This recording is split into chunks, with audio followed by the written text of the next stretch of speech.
Hello there again, everybody, and welcome to another update on the Moebius Moonbus build. Everything's coming along really nice on this. I've had some fun working on this over the weekend, and I've got a lot done to show you guys here. You can see I've got the whole interior put together and painted and everything.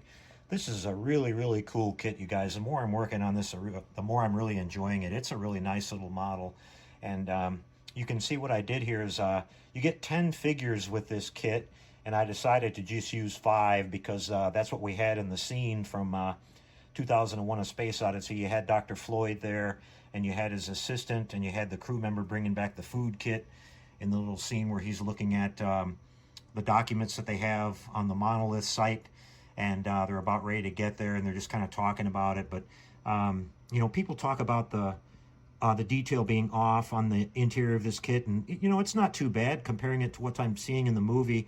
The main thing that I notice is that these little crates that they have here, they were on both sides of the aisle up front. This console right here doesn't look like it was actually there, but I think the console actually looks pretty cool because it's different than the other side, and it gives you the opportunity to add a little bit of detail in there. They have these little ropes you can see in the background hanging on the archway there for some extra tie downs or whatever.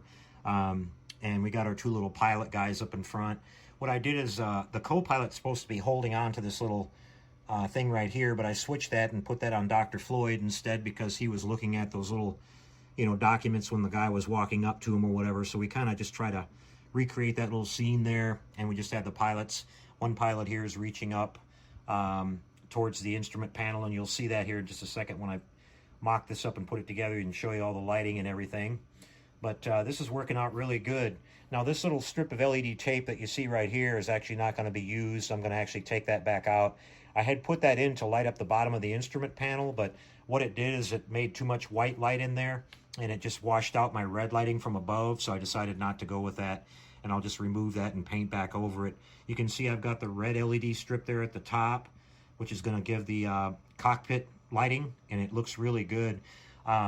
Over here we've got, I talked about I was going to use the really small 0805 SMDs from HDA Model Works, and here you go. You can see what they look like.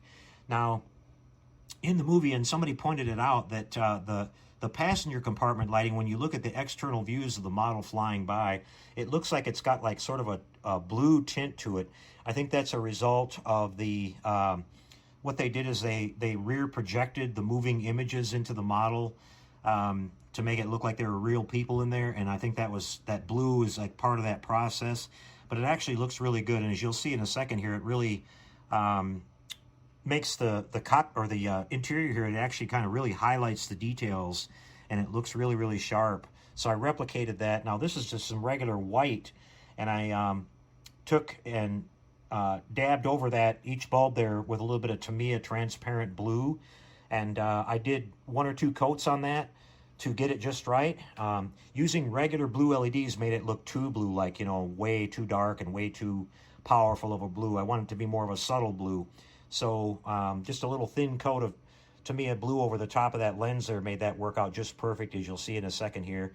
You can see I had to make a little notch in the little overhead. I think those are cross members where they got little padding on there, so I guess so you didn't bump your head. And but we've got that all laid in there, and then you can see up here at the front I've got tons of lighting. I've got probably, you know, 10 SMDs that are underneath of our dashboard here to light up all the instrumentation. We got our side marker lights. We got 2 3mm regular LEDs here for the headlights, and I'm going to be, you know, using some little zip ties and bundle all this up and tuck it in before I close this all up. That's going to be the next step in putting this together, so I can get ready to seal it all down. Now what I'm going to be doing is I'm going to be running my power down through the bottom. I've got it coming out through the front where the front landing foot is, the kind of skis that it has on the bottom, and we're going to put 2 little contact points on that like I did with the old Galileo build I did a while ago. That way the model can be lifted off of the base, and it won't be permanently attached, and you just set it down on there. It'll make power contact, and everything will all light up. Now, a lot of you guys wanted to see how I did that, so the next video I do here is going to go really in depth about how I do that. And it's not really hard.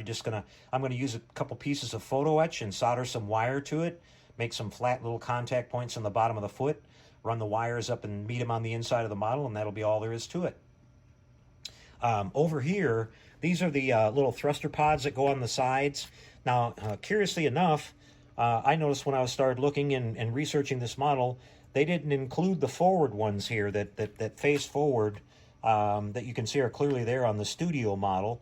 So I went ahead and cut those in, and these are just really crudely done right now. There's not going to be that much soot on them. There's going to be a little bit when I finish, but that's how they looked in the film, and then they actually had a little soot on the side of the cabin here from the forward-facing one, from I guess those firing or whatever. So we'll kind of replicate that. But we're going to be going around and doing a lot of panel painting on this.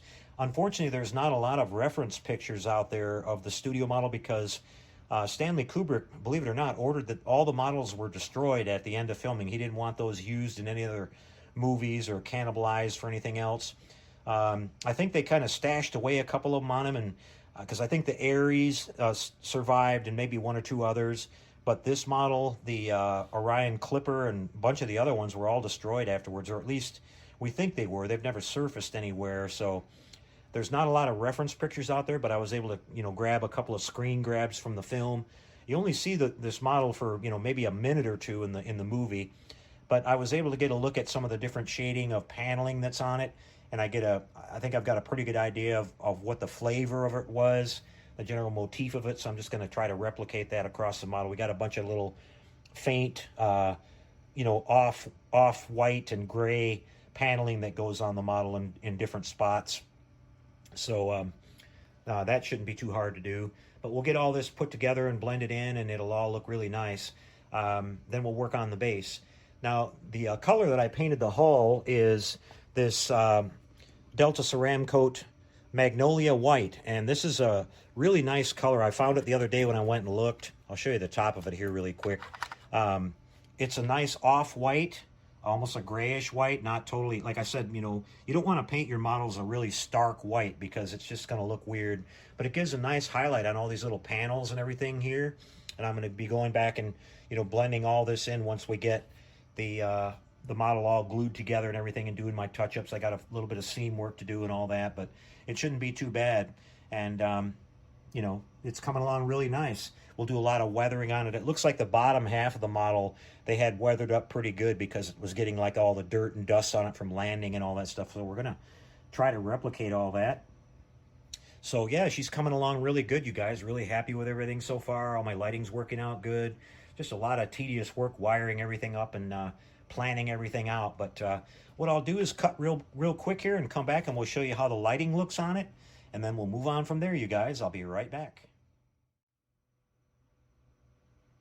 Okay, you guys, well, here's a look at how the lighting's turning out on this. You can see we've got our nice blue tinted glow coming out of the passenger compartment. And like I was talking about, I was happy that it worked out where our red light's not like bleeding into that, and wiping it out and mixing it and making it look purple. You can see the nice little reflection of the red there off of those little panels that I detail, which I think looks pretty cool up in the right-hand corner there. But you can see our little figures all in there nice and clear and everything. And the kit glass that comes with this is actually really clear too. I was debating actually whether to actually put it in or not because a lot of studio models don't actually use that, so they didn't get any reflections or anything. But I think I'll put it in because the glass is really nice and clear. Sometimes, kit glass is kind of cloudy, but this stuff is really nice and clean, so it should look pretty good. And then we'll come around the front. You can see we got our little side marker lights there working, which I wanted to have those a lot dimmer. Got our headlights. And then here's our cockpit lighting, which I think is the coolest part of the model so far. You can see we've got our color changing RGBs in here, which I wanted to simulate that, when they're flying, they give you that up close shot of this coming towards you, and you can see the little reflections of the scanners and various video screens they had in the cockpit reflecting off of the pilots. So that looks really cool. If you look really close, you can see some of the instruments are lit too. Some of them get washed out a little bit in the red light, but that's all right. It all kind of blends in. You can see one here kind of in the center there and then off to the sides a little bit.